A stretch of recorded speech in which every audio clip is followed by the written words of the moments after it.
welcome to a very exciting video. I'm actually filming this bit just the night before purely because my alarm is due to go off at 5:15 a.m. So it's currently about 10:30 the night before, so I'm just filming this bit just to let you know where I'm going. So tomorrow I am heading to Southampton. So I don't know if you guys know this, some of you might do, some of you might not, but I'm actually an independent travel agent in my spare time. So I book and sell travel in my spare time around my full-time job. And Royal Caribbean have very, very kindly invited us out for a ship tour of Anthem of the Seas. I am so excited to experience another Royal Caribbean ship. As you already know, I sailed on Oasis of the Seas back in May and it was just phenomenal. It was so good. I had such a fantastic time, and to be able to experience another Royal Caribbean ship, I am so excited. So I will be travelling over to Cardiff to meet two of the girls, and then one of my friends is very kindly driving us all the way to Southampton at 6 o'clock in the morning. We will probably be stopping for coffee because that is an ungodly time to be up on a Friday. But yes, it'll take us, I think, about 2.5 hours, depending on traffic, because we will be driving at rush hour at one point. So fingers crossed.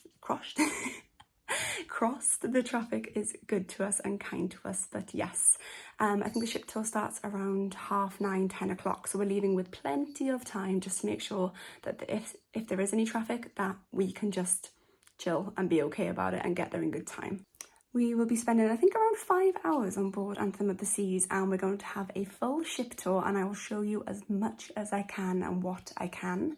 And then I think we have lunch on board and we disembark, I think, around 3 p.m, because I can only assume there's another sailing leaving Southampton as we get off. So yes, we've got about 5 hours on board, so I'm really, really looking forward to it. So excited to see another Royal Caribbean ship, and Anthem of the Seas looks incredible.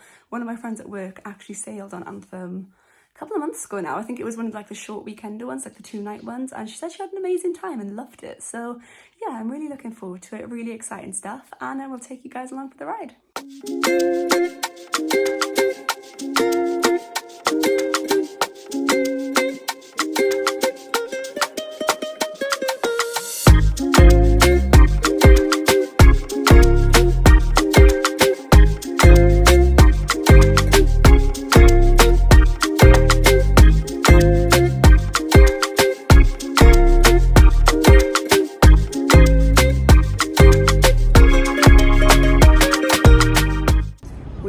To Southampton. The lovely Anthem of the Seas is just behind us. The sun is out. It is literally 9 o'clock in the morning and it's like 25 degrees. I am here for this, but the lovely Anthem is just here. We've just parked and we're going to be heading into the terminal.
time later, it's actually a whole week later, because it took us like 4 hours to get home from Southampton back to Wales. So yeah, I had to drive from my friend's house down to my dad's house in Swansea as well. So by the time I got in, it was like 8 p.m. and I was way too tired to finish this video. So here I am a week later. Just thought I would tie up this vlog with just like a little mini review and also a little comparison with Oasis of the Seas, because obviously, as you know, if you follow this channel, I sailed on Oasis of the Seas back in May, and I couldn't help but compare the two when I went on Anthem for our tour. I just want to start off with a huge thank you to the Royal Caribbean team for having us out and giving us such a fantastic tour. We saw everything there was to see. I didn't manage to film as much as I would have liked, purely because we got on the ship quite late because of the whole Microsoft breach or whatever happened. So we actually boarded probably about an hour later than planned. So it was a bit of a rush tour, but I tried to film as much as I can, but I didn't film as much as I liked, just purely because we were in and out and like guests were getting on board and I didn't want to like have my phone in their face, ruining the start of their holiday. So I filmed as much as I could, but not as much as I would have liked. But yes, a huge thank you to the team at Royal Caribbean. They were amazing considering the circumstances with the whole internet palaver. So a massive, massive thank you to Royal Caribbean. Anthem of the Seas is a beautiful, beautiful ship. Like, I loved seeing how it differed from Oasis and how it was unique in its own way. Like, there was a giant giraffe at one point, which I was all for, because I was like, that's so quirky and chaotic and it just suits Royal Caribbean down to a T. But it was just nice to see like the differences between the two ships and also the similarities. But yeah, Anthem is absolutely gorgeous. The suite cabins, sorry, it's been such a long day. The cabins actually were a lot more different than I was expecting. I think the cabins in Anthem are actually quite a lot bigger than Oasis. So I was like pleasantly surprised by that, because there's like quite a nice bit of room in them and they just differed quite a lot to the ones on Oasis. So it was nice to see that they do actually have a little bit more room in them, which is nice, because we all know like cabins, they're not designed to be massive. Like, you're on a cruise ship at the end of the day, but to have a cabin where you have a bit of room just to like move around is always, always lovely. So the cabins were absolutely gorgeous. I loved seeing them. We saw some of the suites as well, which you will have already seen. Oh my goodness, if I had the money, I would so book one of them. They look absolutely incredible. Like, I would absolutely love to stay in one of those suites. So maybe one day, you never know. But yeah, the cabins were absolutely gorgeous, and I quite enjoyed seeing the different food places and the different bars that they had on Anthem as well. So they had a lot of similar things to Oasis, but they also had some unique things. And what I really, really loved, and what I would love to try if I sailed on Anthem one day, they had an Alice in Wonderland themed restaurant, and it looked incredible.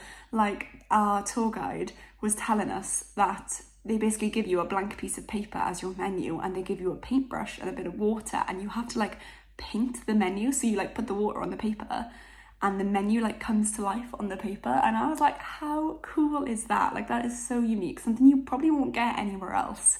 And I was like, yes, that is something I would like to experience. Like, if I am to ever be lucky enough to sail on Anthem of the Seas, I will be heading there for my first meal. Again, as you will have seen, we had lunch in the Windjammer, which is Royal Caribbean's buffet restaurants on their ships. So it was the exact same as Oasis of the Seas, probably a little bit smaller than Oasis's, but pretty much the same food that you'd expect to find on Oasis.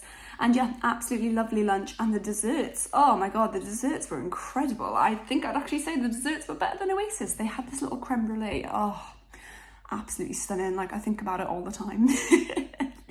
So we had a lovely, lovely lunch on board Oasis as well, and we just had like a really, really quick whistle-stop tour of like all of the dining venues, all of like the bars and bits like that. They had a bionic bar, which I loved, and I was like, yes, I love that. I can't remember what the little robots' names were now, because ours on Oasis were Razzle and Dazzle.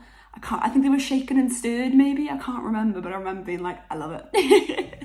I just think it's such a unique idea, like to have a robot bar and then to name them such fantastic things. But I remember enjoying the names, but I'll have to see if they come back to me. But I feel like Shaken and Stirred is prominent in my mind. Overall, we had a fantastic couple of hours on Anthem of the Seas. Our tour guides were honestly phenomenal. They were so good, so knowledgeable. They answered all of the questions that we had.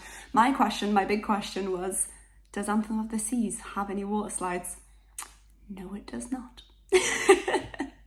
because obviously Royal Caribbean are famous for their water slides on their ships, and I was like, where are the water slides? Anthem doesn't have any. How insane. I also asked if kettles were found in all of the cabins, because all the ones we saw had kettles in, and they said that is actually unique to UK sailings, which I love because they know the British love a cup of tea in the morning. And I said to them, I was like, that's actually genius, because I was like, we love a cup of tea. Like when we sailed in the Oasis, we obviously sailed out of Barcelona, we didn't have a kettle in the room, and that's something I really miss because I love to just have a cup of tea in bed in the morning. So I really appreciate that they put a kettle in the cabins on UK sailings. I thought that was such a nice touch. But Anthem was amazing. The staff at Royal Caribbean were amazing. We had a gorgeous day out. It was like 29 degrees in Southampton. So we basically had like a mini holiday.